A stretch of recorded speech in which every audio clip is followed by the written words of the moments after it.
Saya orang Madura. Nah, saya ini seorang guru ngaji, saudara. Suatu hari, ayah saya itu masuk Kristen. Dia mendoakan saya pas malam hari ya. Itu saya dengar sekali, nama saya disebut. Saya marah, saudara. Terus saya katakan pada ayah, aku nggak akan mau mengikut seperti engkau, ayah. Aku nggak akan mau ikut Kristen. Saya katakan begitu, saudara. Akhirnya apa? Saya ingin mengislamkan ayah saya kembali. Akhirnya saya berniat sholat tahajud untuk mengislamkan ayah. Karena memang saya nggak suka dengan orang Kristen ya. Saya berpikiran orang Kristen itu menyembah manusia. Manusia bercawat kok disembah. Itu pikiran saya dulu. Ya saudara, begitu jahatnya saya.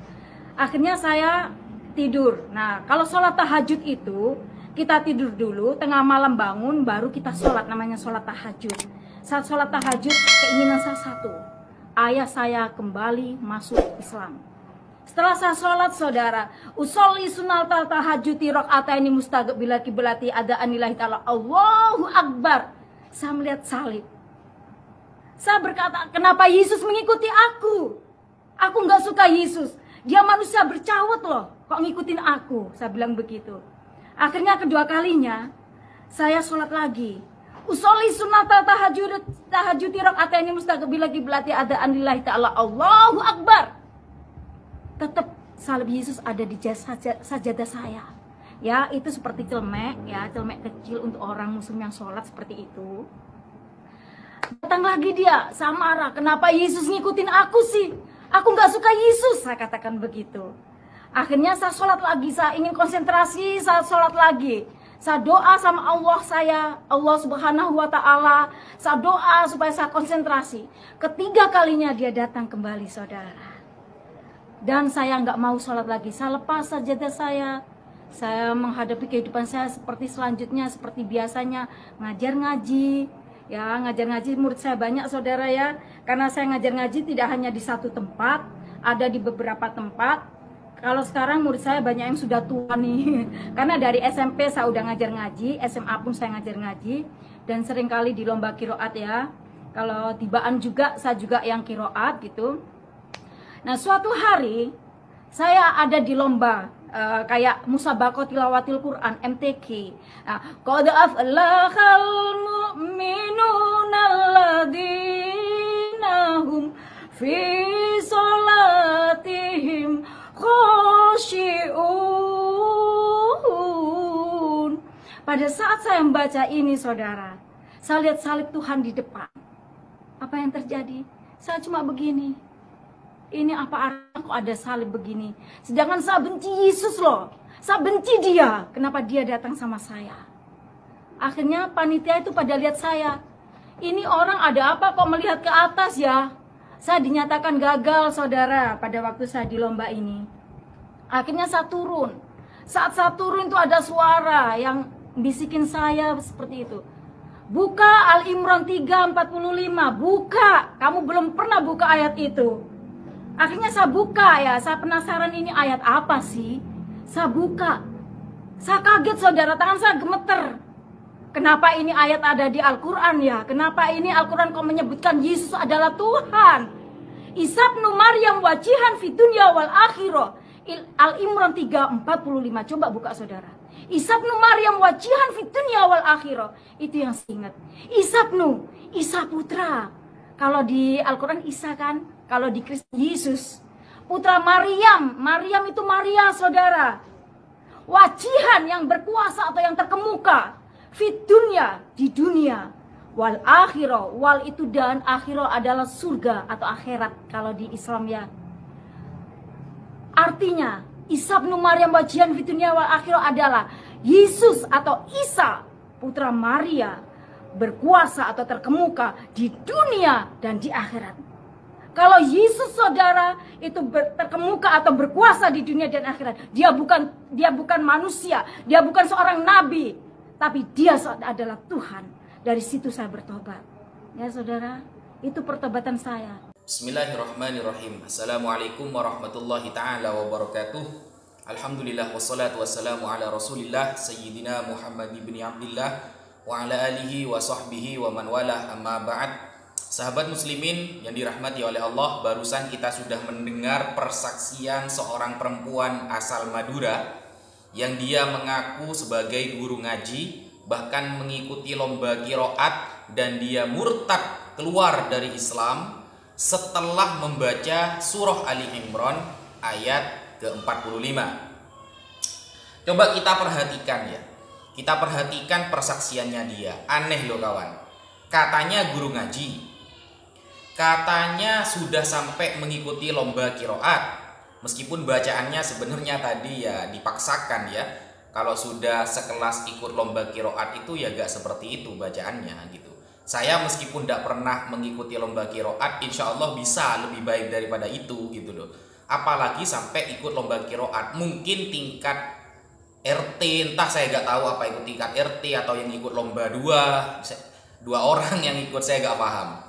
Tapi persaksiannya ini aneh kawan. Dia mengaku guru ngaji, di SMA menjadi guru ngaji, kemudian di tempat-tempat lain juga menjadi guru ngaji. Tapi kok bisa gak tahu ada surah Ali Imran ayat 45 gitu loh. Ketika dia mengikuti lomba ngaji, lalu di depannya ada seolah salib kata dia, dan suara itu mengatakan buka di dalam surah nomor 3 atau surah Ali Imran ayat ke-45. Kamu tidak pernah baca ayat itu, kata suara itu. Katanya guru ngaji. Kok bisa gak pernah baca surah Ali Imran gitu loh. Mungkin hanya baca Fatihah saja, atau baca surah Al-Ikhlas saja, atau saya gak tahu ya. Persaksiannya sangat kontradiksi antara pernyataannya itu teman-teman. Seharusnya kalau guru ngaji itu sudah bisa dan sudah tahu ada surah Al Imran ayat 45 itu. Ternyata suara itu mengatakan kamu tidak pernah baca ayat itu gitu loh. Kan guru ngaji apa itu namanya gitu. Nah itu yang pertama, persaksiannya kontradiksi ya. Bertentangan antara di awal dengan di akhir yang dia nyatakan. Yang kedua, di dalam surah Ali Imran itu kan disebutkan bahwa ketika Sayyidah Maryam, ibu dari Nabi Isa alaihi salam, diberikan kabar baik oleh malaikat Jibril bahwa dia akan melahirkan anak yang bernama Isa ya, yang bernama Isa, yang mana Nabi Isa itu adalah wajihan fid dunya wal akhirah, terkemuka di dunia dan di akhirat. Nah, seharusnya kalau guru ngaji ya, kalau benar-benar guru ngaji tidak akan langsung percaya apa-apa yang dia dengar, yang didengar itu belum valid gitu loh. Seharusnya bertanya kepada para ulama. Karena di dalam surah Al-Anbiya ayat ke-7 Allah Subhanahu wa taala berfirman, "Fas'alu ahla dzikri in kuntum la ta'lamun." Bertanyalah kepada para ulama kalau kalian tidak faham. Jadi kalau Al-Qur'an, kalau membaca atau memahami Al-Qur'an tidak faham, nggak bisa. Anjuran dari Quran bukan buka terjemahan, tapi anjuran dari Al-Quran bertanyalah ke ahlinya. Ahlu dzikri siapa? Para ulama. Bukan malah percaya suara yang gak ada bukti konkretnya gitu loh. Jadi saya kira persaksian ini butuh dipertanggungjawabkan gitu. Atau bisa jadi bohong kan gitu kan. Akhirnya kan orang mendengarkan kok bisa guru ngaji tidak pernah baca surah Ali Imran gitu loh. Kan gak masuk akal. Sehingga maksud dari wajihan fid dunya wal akhirah, bahwa Nabi Isa alaihi salam terkenal, terkemuka di langit dan bumi, bukan berkuasa ya. Kalau dimaknai berkuasa tadi ibu itu memaknai berkuasa. Ya, bukan, terkemuka beda dengan berkuasa. Kalau berkuasa di langit dan bumi, buktinya Nabi Isa gimana kalau dalam Bible kan tewas di tiang salib, begitu kan? Dan kalau dikatakan ini berkuasa, atau di dalam Bible dikatakan Yesus ini adalah raja selama-lamanya, raja di daerah mana kan begitu pertanyaannya. Wongan di apa namanya itu ya, di Yerusalem, di Palestina, tempat Yesus dilahirkan ya, di Nazrain itu ternyata umat Kristen sedikit di sana, lebih banyak umat Islamnya. Kan gagal berarti, bisa dikatakan gagal kan. Ternyata di desanya sendiri sekarang mayoritasnya umat Islam. Maka raja di mana maksudnya itu? Kan begitu kesimpulannya. Sehingga ketika dia mengatakan bahwa wajihan fid dunya wal akhirah, itu terkemuka di langit dan bumi, berarti Isa ini bukan orang biasa, bukan nabi, ya, bukan rasul, tapi dia Tuhan. Ini ya tambah gabrul lagi teman-teman, tambah ada masuk akal. Kenapa? Berarti dia sama sekali jarang baca Quran, padahal di ayat lain itu banyak. Di surah Ali Imran contohnya, Allah Subhanahu wa taala berfirman, wala ya'murukum an tattakhidul malaikata wan nabiyina arbaba. Allah tidak pernah menyuruh kalian untuk menyembah malaikat dan para nabi sebagai sesembahan. Yang kedua, Nabi Isa dikatakan oleh Allah itu diciptakan. Inna mathala Isa indallahi kamathali Adam. Penciptaan Isa dan penciptaan Adam itu sama saja. Diciptakan dari apa? Min turab, dari tanah. Tsumma qala lahu kun fayakun. Lalu Allah menciptakannya dengan kalimat kun, jadilah, fayakun, maka akan jadi, kan begitu. Ayat itu turun ya, inna mathala Isa indallah itu, ayat itu turun berkenaan ketika orang Nasrani Najran mengakui Isa itu adalah anak Tuhan.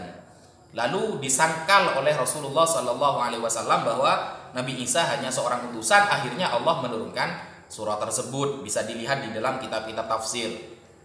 Dan penafsiran wajihan fid dunya wal akhirah, bahwa Nabi Isa terkemuka di langit dan bumi, maksudnya di bumi dia itu diberikan wahyu oleh Allah, bima yuhihi Allah lahu.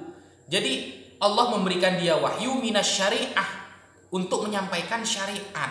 Dan di akhirat Nabi Isa akan bisa mensyafaati orang yang diberi izin oleh Allah, sama seperti para nabi yang lain. Itu keterangannya di dalam kitab tafsir Ibnu Katsir ad-Dimashqi. Seharusnya bertanya ke ulama, bukan malah percaya kayak ada suara seperti itu. Itu bisa jadi bukan Yesus, itu bisa jadi iblis atau setan, karena untuk merusak akidah atau merusak hatinya. Itu pun kalau persaksiannya benar. Karena saya belum percaya, masa guru ngaji tidak pernah baca surah Ali Imran? Ya, mungkin itu dulu ya teman-teman yang bisa saya sampaikan. Kurang lebihnya saya mohon maaf. Wassalamualaikum warahmatullahi taala wabarakatuh.